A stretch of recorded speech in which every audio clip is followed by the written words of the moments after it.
Do not follow red eyes into water. I learned that too late, carrying a notebook that smelled of damp cardboard and pencil shavings through a town on the Ohio River that kept its porch lights on after midnight. Years later, when the sound of freight barges still gnawed at the banks and a rusted bridge hummed above the current like a tired tuning fork, I went back through the testimonies, the hand-drawn maps, the black and white clippings taped beside cigarette burns. Grainy photos, trembling voices, a sense of something leaning over the shoulder of time. What do you call a thing that arrives before disaster? The old men at the diner stirred their coffee and stared through me, as if my questions had weight. A clerk in the courthouse basement slid a file across linoleum, looking past me to the narrow window where a strip of river light moved. I traced tire tracks and dust at an abandoned plant, ran my fingers over cool concrete that exhaled mildew. The closer I got, the more the town seemed to fold in on itself. Narrow streets and low roofs, the river's breath rising sweet and metallic. A statue of stainless steel shimmered in the square, reflective eyes fixed on the flow, and I remembered the first warnings whispered by mothers to their kids.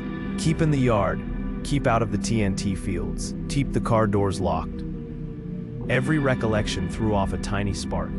Every spark landed on dry fear and found a way to burn. In November of 1966, the hills wore bare branches like ribs, and the sky had the waxy look of a candle burned too long. Two grave diggers near Clendenin paused at the thunk of a shovel against root, looking up to see a pale shape lift from a tree as if unfolded by an invisible hand. It rose straight, no flapping, a body more man than bird, wings broad and silent. They stood, mouths open, earth sticking to their boots, while it slid across the morning toward the river. After dark on the 15th, two couples drove past the shuttered munitions plant north of Point Pleasant. Their car rattled along the cracked road, headlights licking grin marks from the curved concrete igloos where bombs once slept. Something stepped into the beam. 7 feet, they said later. Gray skin like wet paper. Eyes like lit coals sunk where a face should be. It turned, knees bending the wrong way, and came for them without touching gravel, keeping pace along the tree line while the speedometer climbed. Tires cried. On Route 62, it glided over the car and dropped behind them, its wingspan blotting out sky.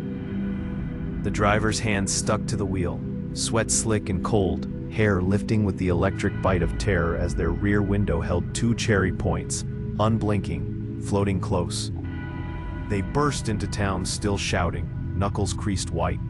Sheriff's deputies drove out, beams cutting the cattails like knives, finding bird prints in powdery dirt, more round than clawed, as if a teardrop shape pressed hard and gone. The plant's chain-link fence rattled. The air had a chemical bite, a ghost of wartime residue, and from inside the silos came the hollow drip of old water falling into metal bowls. The next night, others saw the same thing on country lanes and flat fields. A car bonnet dented with the imprint of hands that weren't hands. A pet vanishing from a yard. Along the river, fishermen smoked in silence because every whisper carried. The creature darted from telephone pole to pole but made no sound, as if the wind belonged to it. In kitchen after kitchen, doors clicked, rifles leaned against wallpaper, and faces turned toward windows that kept reflecting red. Word pressed along the roads like frost. Eyes in the dark, wings without a beat. Something tall, keeping pace. By the spring and summer of '67, fear had built its own scaffolding. Hunters walked in groups, the forest crunching under boots as they called to each other from behind thorn bushes and autumn olive, breath turning milky in the morning. Teenagers parked near the river and dared each other to shut off the headlights. One boy swore he saw a shape crouch on the guardrail and tilt its head. The radio took calls about a giant bird, while some laughed. They still checked the sky before stepping off porches. A local reporter started compiling sightings, the column ink mixing lightly with smudges from cheap paper. Telephones rang and lines clicked with strange buzzes. The old plant, its corridors matted with bats and straw-colored grasses, drew people like an open grave, Flashlight beams converged and flared on corrugated metal, as if the walls could confess. On December 15th, 1967, the town learned a different language of night. It was bitter and windless. Holiday wreaths hung along the silver bridge, red bows trembling over the river's black sheet. Late afternoon turned to an early evening that pressed the light down, and cars stacked up across the span, taillights a slow-moving chain of rubies. An eye-bar on the bridge failed with a sound like a tuning fork struck against a plate. Steel snapped. Pins stuttered and tore away. In less than a minute, the roadway sheared and folded. Drivers clutched steering wheels. Exhaust breath steamed. Bodies leaned forward. Someone laughed at a joke from the passenger seat, unaware of the first shudder. The whole structure tilted and dropped, glass breaking under weight, metal covering itself with the river. Screams came short because water climbed into mouths. The current dragged headlights down until they looked like dropped coins. 46 did not go home. In the days that followed, as divers in neoprene touched cold fenders and drifted hands along twisted beams, a handful of voices spoke again about the figure with the ember eyes. Some said it perched on the bridge in the weeks prior, hunched, watching. Others remembered seeing two red points at the far end of the span just before the fall. The town's fear, once pointed to the sky, sank to the riverbed and spread like silt. People stopped saying its name, or started saying it every day, not sure which would keep it away. Long after the last car got winched from the current, the theories crawled out of the noise like things hatched in a drawer. Wildlife specialists talked about cranes migrating through the valley, tall birds with a wash of red around their eyes, ungainly on land but elegant aloft. An owl can sit short and round until it spreads and becomes a different creature. Under sodium lights at a distance, a barred owl's eyes can look like two coals. Sheer panic can take a harmless outline and set it pulsing. A biologist showed me wingspans on paper, measuring tapes flicking and retracting, and pointed to maps with sticky notes in the margins. Under one strip of tape was a feather, gray-edged in soot, found near the plant. Its softness felt like a lie in my hand. Others pushed the story outward. Across the same months, reports came in of unusual lights falling and rising. Cold knocks on doors at midnight, followed by men with perfect suits and flat voices, asking people not to discuss what they had seen. Phones rang with nobody there. Radios whispered through channels without stations. A writer cataloged strange coincidences, prophetic dreams keyed to dates and damaged bridges. A falling chorus that seemed orchestrated by something with a sense of timing. Engineers, meanwhile, published dry pages on elastic limit and fracture mechanics. The eye-bar had a flaw when it was forged. The flaw grew under 10 winters. It reached across the span and found the weak place. You could hold the broken metal in your palms and feel the grain where it split.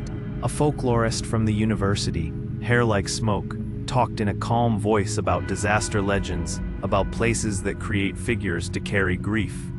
Patterns get drawn not just on paper, but inside the mind, she said. It doesn't stop the night from breathing at your window. Standing in the museum on a hot afternoon decades later, all the air smelled like old carpet and brochures. Glass cases held newspaper clipboards, a map with pins pecking at the form of the valley, a pair of scuffed shoes that once stood on the bridge. Outside, the stainless statue forced daylight into 1,000 knives and shards, and visitors took pictures that showed them reflected in the creature's chest, tiny, distorted, framed by wings.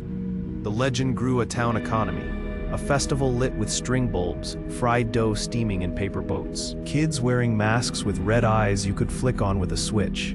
Every year, someone climbed the old plant fence, even though it had new locks, walked through waist-high grass, and pictured a shadow rising from the silo mouth. On the river after 2 in the morning, fog layered itself in bands, spinning slowly, lit from beneath by the shore lamps. Barges came through and pushed a wedge of black water ahead of the bow, piled with coal that smelled like wet matches. From the far bank, storage tanks burped and popped. Somewhere, a barn owl let out a scream that sounded too much like a woman calling for help. The shape has taken root because it solves something we can't.